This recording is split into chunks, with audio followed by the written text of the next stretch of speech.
guys, it is April from Getting Hooga With It. I am trying to get back into filming. I just filmed my favorite books of 2017 and it felt really good to do that. So I am very happy to be back. This video is kind of, well, it's several things. It's what I'm reading right now to kind of work through my miscarriage. It's about a book that I was thinking of reading that I imagine is going to be hard, and it's kind of a call for help.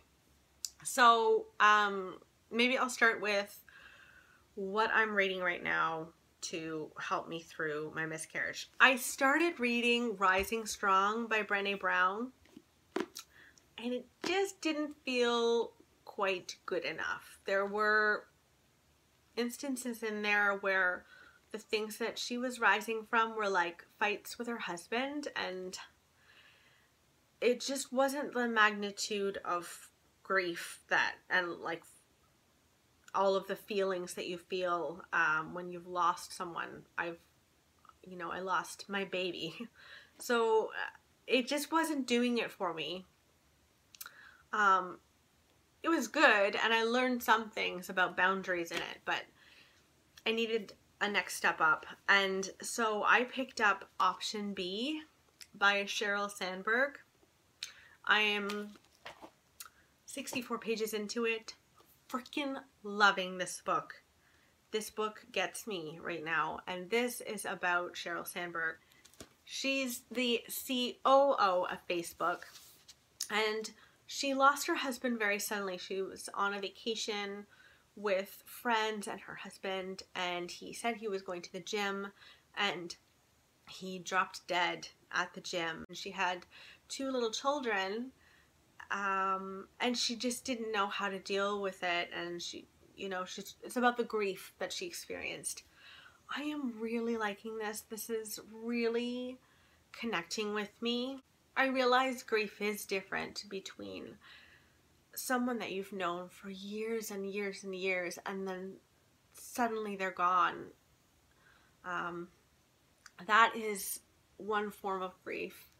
My form of grief is grieving my child that I never got to meet and whose heart stopped beating suddenly in my womb. It has its own form of grief, and it's different, and you can compare the two a little bit for sure, and I am getting so much from that, but I also recognize that they're different. But I'm getting so much out of this. She's brutally honest and just beautifully honest. She's just laying her heart out there about how she experienced the death of her husband, who she leaned on throughout her grief, and little nuggets of hope and nuggets of wisdom that helped her move forward and also deal with it. So I'm really, really liking this book right now. The next book that I'm thinking about reading, I don't know exactly if I'm going to read it like right now or I might wait a little bit, is The Time Traveler's Wife. Now, I don't know if you have been subscribed to me for a long time, but I think it was like maybe March or April of last year, of 2017, I made a video about books you can't make me read. And there were several books on that list. Anna Karenina. There were a few books that I was just like, I have no desire to read these books. And one of them was The Time Traveler's Wife. And the reason that The Time Traveler's Wife was on the list is because it has time travel in it, and I hate time travel. And that was it. And then my sister told me about The Time Traveler's Wife. I got her this book last year for Christmas, I got her this book called The Novel Cure, and essentially whatever struggle that you're going through in your life, there's a novel for that, and there's basically a novel cure for it. So she looked up Miscarriage, and it recommended reading The Time Traveler's Wife. So here I am. I said I don't want to read it, and now I'm like, I literally, she said that, and I was like, the next time I go out, I'm going to pick that up. So I picked it up yesterday, and yeah, so I think, if I'm not mistaken, The Time Traveler's Wife is about two people who fall in love, and they're of different times, and they meet, and they love each other, and they have a baby, or they conceive, but the baby can never come into the world because it doesn't belong to either time. And it's about trying to do everything that they can to make the baby survive. I don't know if the baby survives or not. I imagine it doesn't. And I imagine that that would be a really good thing. And like, I imagine it will help me deal with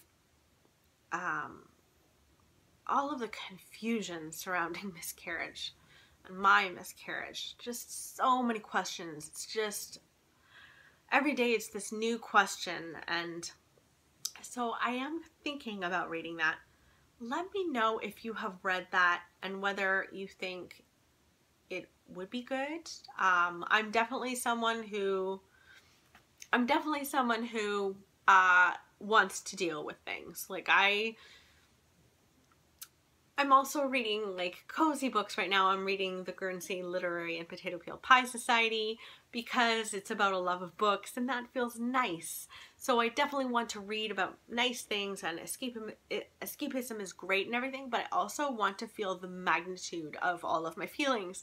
And so I'm really thinking about picking up The Time Traveler's Wife soon. I was wondering if you guys could suggest a book about resilience. I think that I need to read more books about resilience in 2018. I think that would be incredibly good for me. I might not read them back to back or constantly, but I feel like having those touchstone books that is going to lift me up and feel like I can do hard things, and this person did this hard thing and they got through it with grace and dignity, and I think I'd get a lot out of that. So if you have any suggestions, I would love to know. That would be really helpful for me. I just wanted to end this by saying how grateful I am for the comments that you made in my video about my miscarriage. I felt held and loved and so cared for. I can't even tell you. To all the people that just sent me love and prayers, I really appreciate it.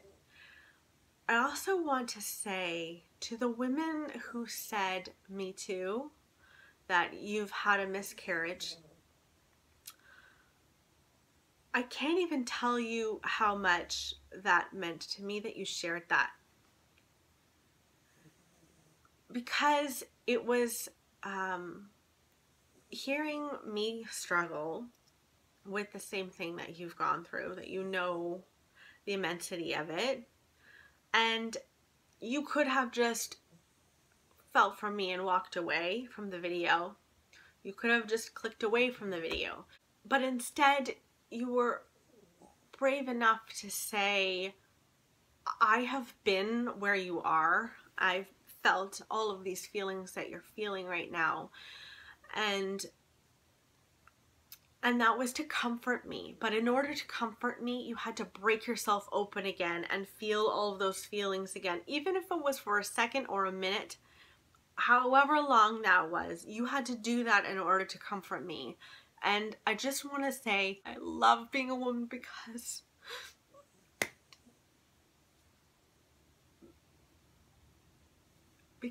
we have the ability to lift each other up in such a way. Oh, it just makes me so proud to be a woman. I am now one of those women. If anyone ever goes through a miscarriage, I will say me too, and I will break myself open to them just in order to show them that I'm here and for them, and I'm standing, and yes. So thank you. Sorry that was a long tangent, but I really needed to say that. What in the world was I talking about before? Yes, I hope you are well. If there is a book about resilience that you loved that has helped you through something, I would really benefit from that. So leave that in the comments below. Huge, enormous hugs to my favorite people, and I will talk with you soon. Okay, bye guys.